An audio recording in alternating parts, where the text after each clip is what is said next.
Growing up in our modest two-story house, I learned early on that my sister Lisa was different. Special, as my parents would say. I was 6 when she was born, and from the very beginning, everything in our household revolved around her delicate health. "Sarah, close that window right now," Mom would shout from downstairs. "Your sister might catch a cold." This was the soundtrack of my childhood, a constant reminder that Lisa's well-being was everyone's primary concern. I remember the first time I really understood how different our roles would be.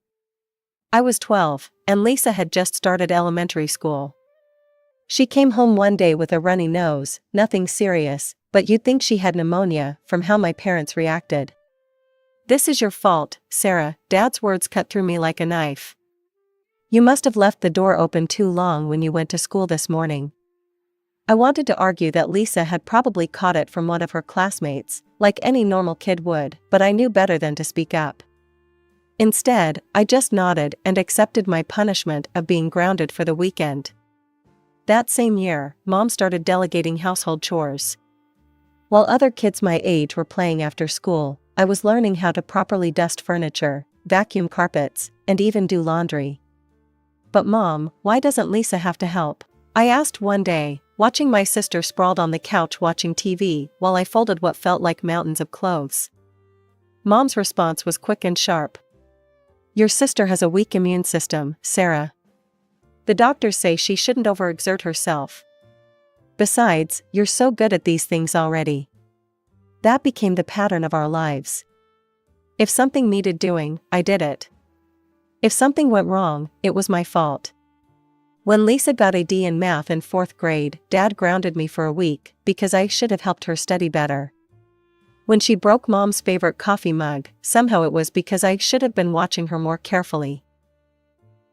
I remember one particularly frustrating incident when Lisa was 10 and I was 16. She had taken my favorite sweater without asking and spilled juice all over it. When I complained to Mom, she just sighed and said, "Sarah, you should have put it somewhere she couldn't reach it. You know how careless she can be." That was the moment I started dreaming about college, about escape. I threw myself into my studies, knowing that education was my ticket to freedom. Every time I felt overwhelmed by the unfairness at home, I channeled that energy into my schoolwork. My teachers noticed my dedication, and my grades were excellent. But at home, even my academic success was somehow twisted to highlight Lisa's struggles. "See how easy it is for Sarah?" Mom would say to Lisa. "You just need to try harder, sweetie."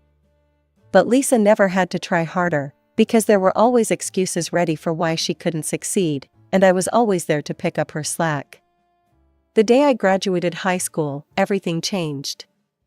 I had already accepted that college wasn't in my future, we weren't exactly rolling in money, and I figured any savings would go to Lisa's education.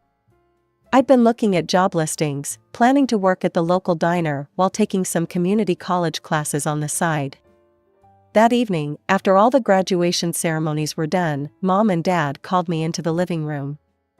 Lisa was sprawled on the couch as usual, playing on her phone. "Sarah, sit down," Dad said, his voice unusually serious. "We need to talk about your future." My stomach clenched. Here it comes, I thought. The lecture about responsibility, about helping the family, about putting my dreams on hold. Mom reached into her purse and pulled out an envelope. "We've been saving," she said, sliding it across the coffee table. "Ever since you were little." My hands trembled as I opened it. Inside was a bank statement showing an account in my name with enough money for 4 years at state college.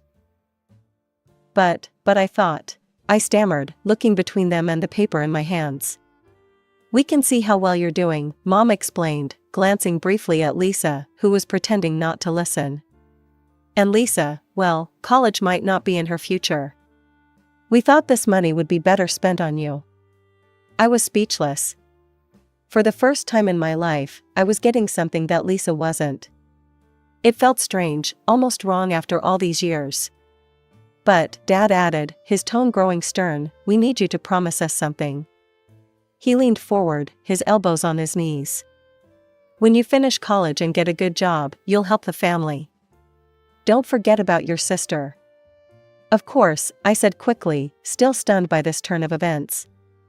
I promise. Lisa suddenly got up and stormed out of the room, slamming her door upstairs. Mom sighed but didn't follow her, a stark contrast to how they usually coddled her every mood. That fall, I packed my bags and headed to State College, 3 states away. The distance felt like freedom.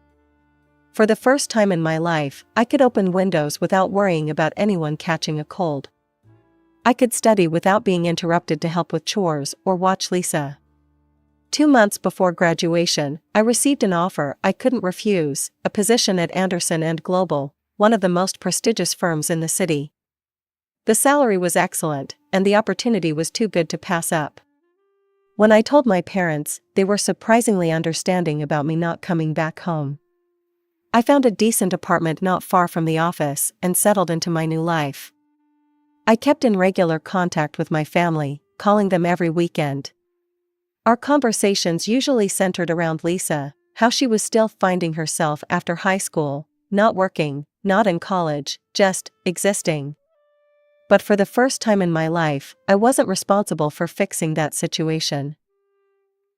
3 years into my job at Anderson & Global, Mom called with that tone in her voice, the one she always used when she wanted something. I was reviewing quarterly reports when my phone lit up with her name. "Sarah, honey," she began, her voice sweet as honey. "You know Lisa's been having such a hard time finding work." I closed my eyes, already knowing where this was going. "Your company is so successful," she continued. "Couldn't you put in a good word for your sister? Maybe get her a position there? She's very smart, you know that." My stomach twisted into knots. How could I explain that Lisa, who hadn't worked a day in her life and hadn't gone to college, wouldn't make it past the first round of applications at a firm like Anderson & Global? "Well," I said carefully, "we do have some openings. Let me send over the application form so Lisa can see what the requirements are." That evening, I forwarded the standard application form to Lisa's email. The requirements were crystal clear: bachelor's degree required, proficiency in SAP and Oracle systems, fluent in 2 foreign languages besides English, minimum 5 years of relevant experience preferred. After that, Mom stopped asking about getting Lisa a job at my company. Life went on. I worked hard, got promoted twice, and started building up a decent savings account. The thought of buying my own place began to take shape: no more rent, a place to truly call my own. 2 years later, I decided to visit home for the first time in months. The house looked smaller than I remembered, the paint peeling in places. Lisa was still living there, sprawled on the same couch, scrolling through her phone, just like when we were teenagers. Over dinner, I shared my plans. "I've been saving up," I said, pushing my peas around the plate. "I'm thinking about buying an apartment. The market's good right now, and with my credit score, I could get a decent mortgage rate." The table went quiet. Mom and Dad exchanged looks, while Lisa suddenly seemed very interested in her mashed potatoes. A week later, Mom called. Her voice was different this time, worried, almost desperate. "Sarah, honey, we need to talk," she began. "Your father's not doing well. His back is acting up again, and he can't take those extra shifts at work anymore." I listened as she listed their troubles: the leaking roof, outdated plumbing, walls that needed painting. Each problem came with a price tag attached. "We're barely making ends meet," she said, her voice cracking. "And after all we did for you, honey, the college money, giving you a chance at a good life. Now it's time for you to help your family, Sarah. We need you." There it was. The reminder of my debt to them, the obligation I'd promised to fulfill all those years ago. The dream of my own apartment seemed to fade with each word my mother spoke. After that phone call, I spent several sleepless nights thinking about my parents' situation. The guilt ate at me. Here I was, planning to buy an apartment while they couldn't even fix their leaking roof. Finally, I made a decision that would change everything. I called Mom back on a Sunday morning. "I've been thinking about what you said," I started, trying to keep my voice steady. "I want to help. I'm going to give you access to my account." You can spend up to $1,500 per month. That should cover the repairs and help with the bills." The silence on the other end lasted so long I thought we'd lost connection. Then Mom's voice came back, thick with emotion. "Sarah, that's so generous. It's such a large amount, we probably won't even need that much. Just enough for the basic repairs and some groceries." I walked her through setting up the access on her phone. "Just remember the limit," I reminded her. $1,500 per month. Of course, she assured me. "We'll be very careful with it." The first few months went smoothly. I was busy at work and barely checked the account activity, but when I did glance at it, I saw modest withdrawals, $700 here, $800 there. Mostly hardware stores, grocery shops, and utility payments. It seemed like they were being responsible with the money, just as Mom had promised. But then things started to change. The amounts began creeping up gradually, $900 one month, $1,100 the next. I tried not to worry about it. After all, they were still under the limit, and home repairs could be expensive. Then came the notification that changed everything. I was in a meeting when my phone buzzed with an alert I'd set up for large purchases, $2,000 charge at Luxe Boutique. I nearly dropped my phone. That couldn't be right. As soon as the meeting ended, I pulled up my account details. There it was in black and white, a $2,000 purchase at one of the most expensive clothing stores in their area. I stared at the screen in disbelief. I'd never even shopped there myself. With my apartment savings goal, I couldn't justify spending that much on clothes. My hands were shaking as I dialed Mom's number. "Mom, I just got a notification about a $2,000 purchase at Luxe Boutique," I said, trying to keep my voice level. "What's going on?" There was a pause, then a nervous laugh. "Oh, that. Well, you know my birthday's coming up next month," she said, her voice unnaturally bright. I saw this absolutely gorgeous dress, and I thought, well, I've been feeling so down lately with all our troubles. I just wanted to treat myself a little. "Okay," I said, wanting to avoid an argument. "Just, please stick to the limit we agreed on." "Of course, honey," she said quickly. Then added, "By the way, I'm still looking forward to my birthday present from you. You haven't forgotten, have you?" I sat there after hanging up, staring at the account activity on my screen.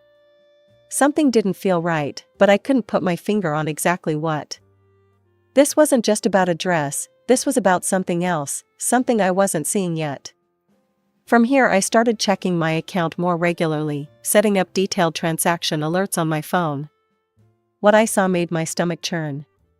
The spending pattern was escalating at an alarming rate.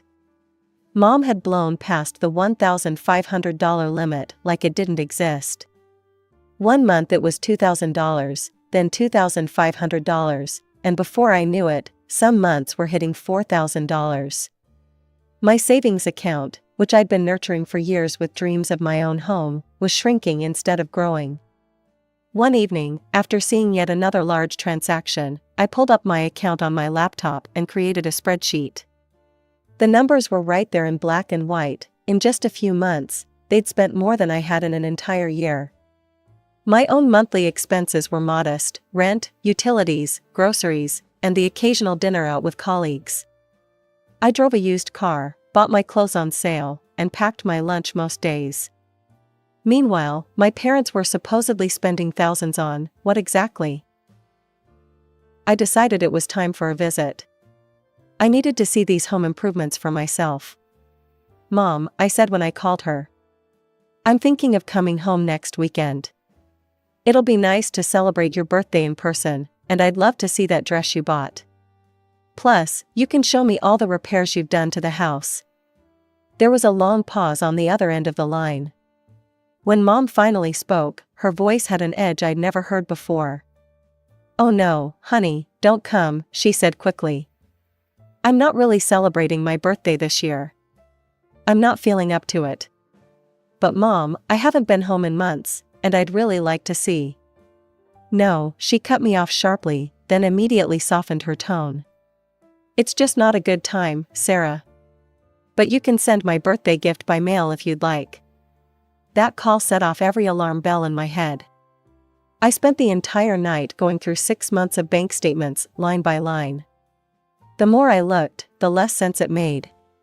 There were charges from stores I knew my mother would never shop at, restaurants that stayed open until 2 a.m., bars I'd never heard of. The home repair expenses were there, but they were tiny compared to everything else: $150 at Home Depot, $200 at a plumbing supply store. These were dwarfed by charges from high-end boutiques, jewelry stores, and electronic shops. Someone had bought a $1,200 smartphone last month. My mother still used the same flip phone she'd had for years, saying she didn't need anything fancy. The pattern started emerging like a picture coming into focus. Teenage bars, nightclubs, designer clothing stores, makeup shops, nail salons. These weren't the expenses of my aging parents who could barely make ends meet. These were the expenses of someone else entirely, someone young, someone who liked to party, someone who had expensive taste and no job of their own. Lisa. The realization hit me like a physical blow. All those times Mom had talked about the leaking roof and broken plumbing, all those guilt trips about helping the family, it had been a smokescreen. My supposedly struggling parents weren't using my money to repair their house. They were funding my sister's extravagant lifestyle. I felt sick to my stomach as I scrolled through transaction after transaction. A $300 spa day. A $500 shopping spree at a designer outlet. $200 bar tabs multiple times a week. This was why Mom didn't want me to visit. There were no major repairs to see, no improvements to show off. Just Lisa, living it up on my dime while I pinched pennies and put off my own dreams. I spent the next morning rehearsing what I would say, pacing my apartment with my phone in hand. Finally, around noon, I made the call. "Mom," I said as soon as she answered, my voice steadier than I felt. "We need to talk about where my money is really going." There was a long pause on the other end. "What do you mean, honey?" "I think you know exactly what I mean." I took a deep breath. "The bars, the designer clothes, the new smartphone, those aren't your expenses, are they?" "They're Lisa's." I heard her inhale sharply, then let out a long sigh. When she spoke again, her voice had changed, no more sweet talk, no more pretense. "Well, what did you expect?" she said defensively. "We're family. Lisa needs nice things too. She can't help it if she hasn't found her path yet." "Mom, you lied to me. You told me the money was for house repairs." "We did use some of it for repairs," she interrupted. "But Sarah, you have so much, and Lisa has so little. Besides, you owe us. Or have you forgotten who paid for your fancy college education?" I almost laughed. I'd been expecting this, the ultimate guilt card. But I was prepared. "Actually, Mom, I ran the numbers last night. Every single expense for the past 2 years. Would you like to know what I found?" I pulled up my spreadsheet. "In the past 24 months, you've spent $72,000 of my money. That's more than what you and Dad paid for my college tuition, plus interest. So no, I don't owe you anything anymore." The line went quiet. Then, without another word, Mom hung up. Almost on autopilot, I opened Facebook and typed in Lisa's name. I hadn't looked at her profile in months. I'd been too busy working, too focused on my own life. Now I scrolled through post after post, my anger growing with each swipe. There she was, posing in the $2,000 dress from Luxe Boutique, the one Mom had claimed was for her birthday. There was Lisa at some resort last month, lounging by a pool with a fancy cocktail. Photo after photo of parties, clubs, and restaurants I recognized from my bank statements. She was even wearing the expensive jewelry I'd unknowingly paid for, tagging herself at all the upscale places she'd visited with my money. I needed more information, so I called Aunt Marie, who had always been the family truth teller, the one person who never bought into the Lisa can do no wrong narrative. "Aunt Marie, I need to ask you something," I said. "Have you been to my parents' house lately?" Have they done any repairs? She let out a bitter laugh. Repairs? The only thing that's changed is the house is getting worse. Your father won't even fix the broken step on the front porch. Why do you ask? I explained about the money I'd been sending, about the supposed repairs. With each word, Aunt Marie's sighs grew deeper. Oh, Sarah, she said finally. That money's not going to repairs. Lisa doesn't work, doesn't even look for jobs anymore. Just parties all the time. She paused. And now she's trying to drag my Jenny into that lifestyle too. Keeps inviting her to these wild parties, telling her how much fun it is to live free and easy. My stomach was already in knots, but what she said next made my blood run cold. There's something else you should know, Aunt Marie continued, her voice dropping. Jenny told me this in confidence, but you need to hear it. Lisa's been showing around a letter of recommendation supposedly from you. Says she interned at your company under your supervision. Jenny saw it, it has your signature and everything. Lisa's planning to use it to apply at Carlton Industries. The room started spinning. A forged letter of recommendation? With my signature? If Lisa got caught, and she would get caught, it wouldn't just be her reputation on the line. It would be mine, my company's. Everything I'd worked for could be destroyed. I hung up with Aunt Marie and immediately called Carlton Industries' HR department. My hands were shaking as I explained the situation. I need to report a fraudulent letter of recommendation, I said. My sister is applying for a position using a forged letter in my name. I never wrote it, never signed it, and she has never worked at my company.